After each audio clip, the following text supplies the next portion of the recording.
Baik, bismillahirrahmanirrahim. Assalamualaikum warahmatullahi wabarakatuh. Jumpa lagi dengan saya di Abil Maiwa Channel. Jadi teman-teman, channel ini adalah merupakan channel pendidikan tempat kita berbagi tentang aplikasi pendidikan, Microsoft Office, serta tips dan triks komputer. Jadi pada video kali ini Bapak Ibu ya, kembali lagi admin akan mencoba ya mengupdate informasi terbaru terkait P3K Guru di tahun 2022.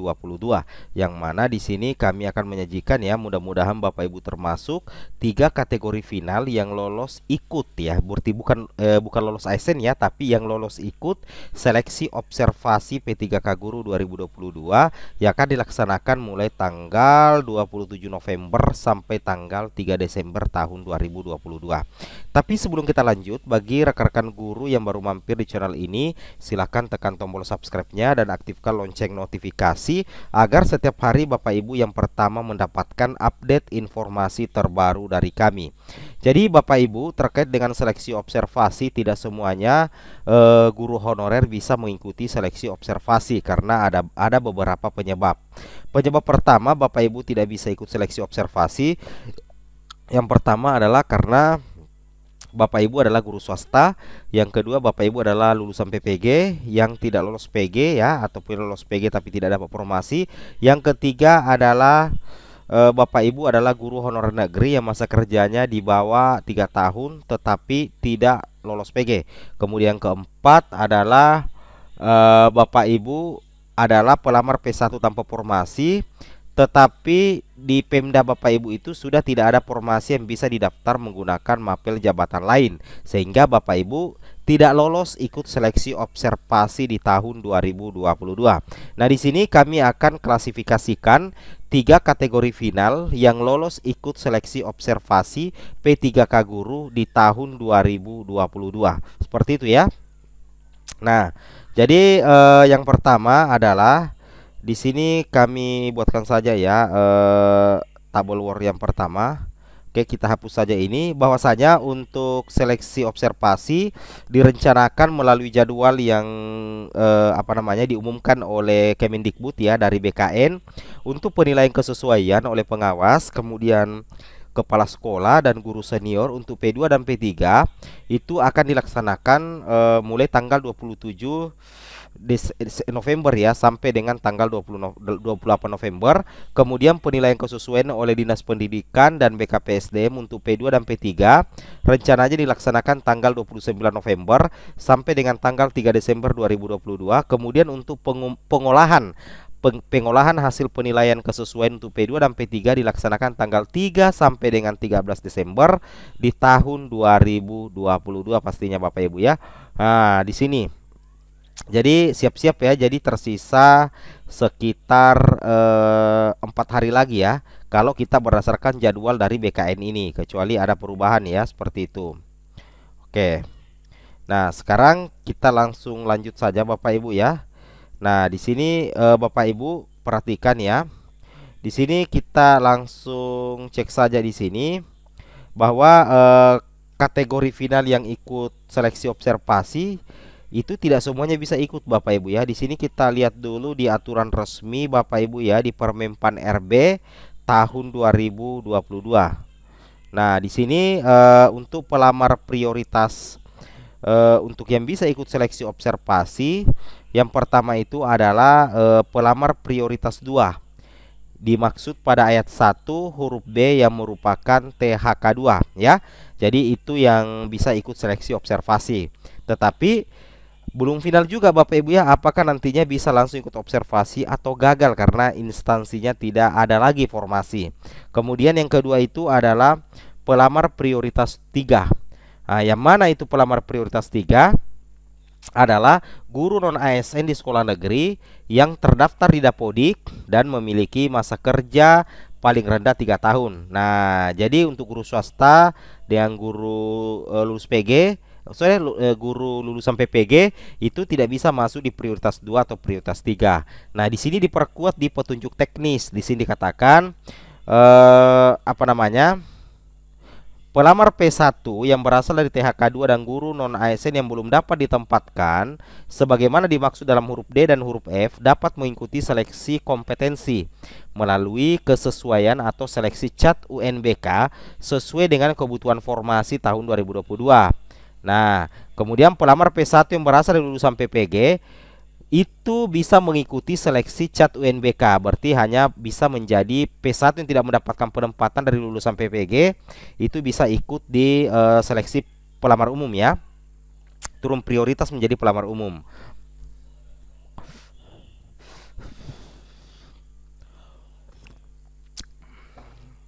Minum dulu Bapak Ibu ya. Kemudian untuk pelamar prioritas 1 yang berasal dari swasta yang belum dapat ditempatkan, itu bisa ikut juga seleksi CAT UNBK. Jadi guru swasta dengan lulusan PPG fix tidak bisa ikut seleksi observasi. Nah, dari kedua aturan resmi ini, baik itu Permenpan RB nomor 20 tahun 2022 ataupun petunjuk teks dari Kemendikbudristek, bisa kita kerucutkan ya bahwasanya 3 kategori final ya. Jadi 3 kategori final yang bisa ikut seleksi observasi. Yang pertama adalah THK2 ya. Yang pertama itu adalah THK2. Nah, THK2 ini masuk P2 dan bisa ikut observasi Bapak Ibu ya, bisa ikut observasi.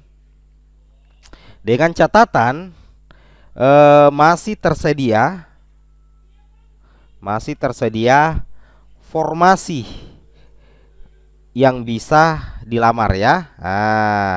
Yang bisa dilamar. Nah, ini yang pertama. Ya, jadi THK2 yang masuk observasi adalah THK2 masuk P2 observasi apabila masih tersedia formasi yang dilamar. Misalkan istilahnya ya seperti ini Bapak Ibu ya, logikanya. Misalkan seperti ini ya, di instansi A itu misalkan ada 3 formasi guru kelas SD, kemudian guru P1-nya itu 2, berarti guru P1 akan ditempatkan mengisi 2 formasi, sedangkan satunya lagi itu bisa diisi oleh THK2, berarti masih ada tersedia formasi yang bisa dilamar. Nah, misalkan di tahun 2022 ini Bapak Ibu adalah THK2 yang masuk P2, ternyata tidak bisa ikut observasi, alasannya karena memang sudah tidak ada formasi yang bisa dilamar Bapak Ibu ya. Nah, seperti itu ya. Jadi ini yang pertama, THK2 masuk P2 observasi apabila masih tersedia formasi yang bisa dilamar. Kemudian kategori yang kedua adalah guru honorer negeri ya. Nah, guru honorer negeri tercatat di Dapodik ya. Nah, jadi wajib tercatat Dapodik ya. Kemudian masa kerja minimal 3 tahun ke atas ya, minimal 3 tahun ke atas ya. Tersedia formasi yang bisa dilamar, tersedia formasi di instansi yang bisa dilamar setelah penempatan P1. Nah, jadi kan kita lihat ya bahwasanya untuk mekanisme penempatan itu ada 3. Yang pertama itu penempatan guru lulus PG. Kalau masih ada tersedia formasi bisa diisi oleh P2 dan P3 berturut-turut sampai P4.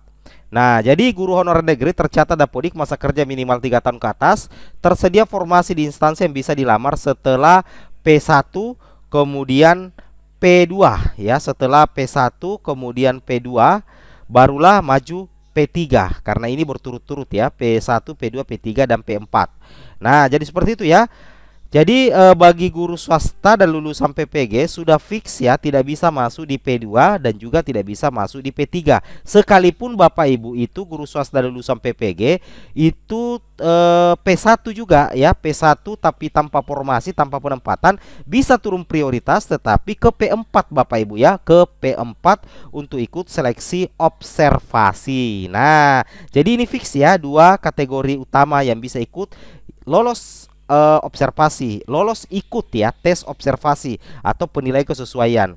Kemudian yang ketiga, yang terakhir, kategori yang ketiga Bapak Ibu adalah kategori yang ketiga adalah P1. P1 dari THK2 dan guru negeri ya, guru honorer negeri.